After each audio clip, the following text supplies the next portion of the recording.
कांग्रेस इस समय अपने अस्तित्व के लिए संघर्ष कर रही है। राजस्थान और छत्तीसगढ़ में छिड़ी अंदरूनी जंग अब खुलकर सामने आ चुकी है, जहां राजस्थान में पूर्व डिप्टी सीएम और दिग्गज कांग्रेस नेता सचिन पायलट ने अनशन कर अपनी ही सरकार के खिलाफ मोर्चा खोल दिया। वहीं छत्तीसगढ़ के स्वास्थ्य मंत्री टीएस सिंहदेव अपनी ही सरकार पर सवाल खड़े कर रहे हैं। दोनों राज्यों में कांग्रेस के भीतर जो सियासी घमासान मचा हुआ है, वो कांग्रेस की यूज एंड थ्रो नीति की देन है। चुनाव के समय कांग्रेस अपने नेताओं से झूठे वादे कर उनका इस्तेमाल करती है और चुनाव खत्म होते ही वादे भूल जाती है। उन्हें सिर्फ आश्वासन पर आश्वासन देकर धोखा देती रहती है। आखिरकार उनके सब्र का बांध टूट जाता है। सचिन पायलट ने जयपुर के शहीद स्मारक पर 1 दिवसीय अनशन किया। कांग्रेस आलाकमान की चेतावनी के बावजूद इस तरह सचिन पायलट ने अनशन किया। उससे लगता है कि वो अपना शक्ति प्रदर्शन कर पार्टी को संदेश देना चाहते हैं कि उनकी अनदेखी पार्टी के लिए घातक साबित हो सकती है। उन्होंने संकेत दिया कि वादा खिलाफी और अपमान को अब बर्दाश्त नहीं कर सकते हैं। दरअसल सचिन पायलट ने अपने अनशन के जरिए एक ऐसी सियासी चाल चली है जिसने सियासी जादूगर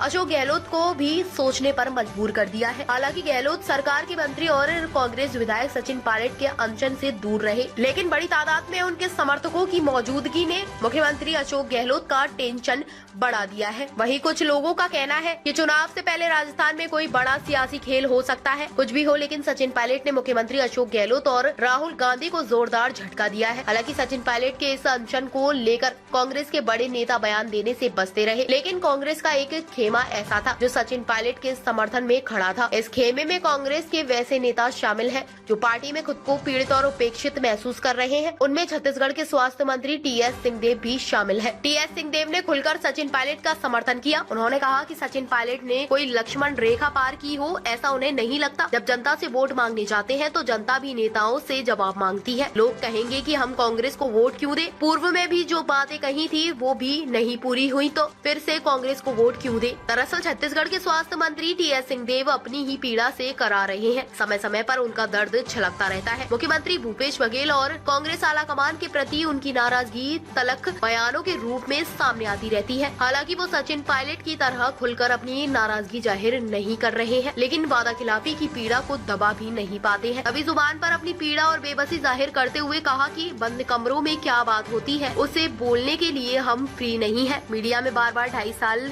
बघेल सीएम और 2.5 साल सिंहदेव सीएम वाली बात आती रहती है, लेकिन जब ये नहीं हुआ तो दुख होता है। एक चांस था कि काम करने का मौका मिल सकता था, लेकिन ये पार्टी के अंदर की बात है। सचिन पायलट और टीएस सिंहदेव एक ही तरह के मर्ज से पीड़ित है। इस मामले में टीएस सिंहदेव ने कहा कि कांग्रेस आलाकमान ने सचिन से क्या वादा किया था इसकी जानकारी नहीं है, लेकिन सचिन यंग है। पीसीसी अध्यक्ष के तौर पर उन्होंने कठिन चुनौती देकर सरकार बनाई, लेकिन वो बातें कहीं नहीं हो पाई थी। इसी तरह छत्तीसगढ़ में कांग्रेस की जीत के बाद मुख्यमंत्री की कुर्सी को लेकर सिंहदेव और भूपेश बघेल के बीच खींचतान शुरू हो गई। कहा जाता है कि कांग्रेस आलाकमान 2.5 साल सीएम का फॉर्मूला तय कर संघर्ष को खत्म कर दिया, लेकिन मुख्यमंत्री बनते ही भूपेश बघेल सरकार और पार्टी पर अपनी पकड़ मजबूत करते चले गए। वहीं टीएस सिंहदेव को हाशिए पर डालने की लगातार कोशिश होती रही। इसकी वजह से छत्तीसगढ़ में भी राजस्थान की तरह कांग्रेस के भीतर महाभारत जारी है।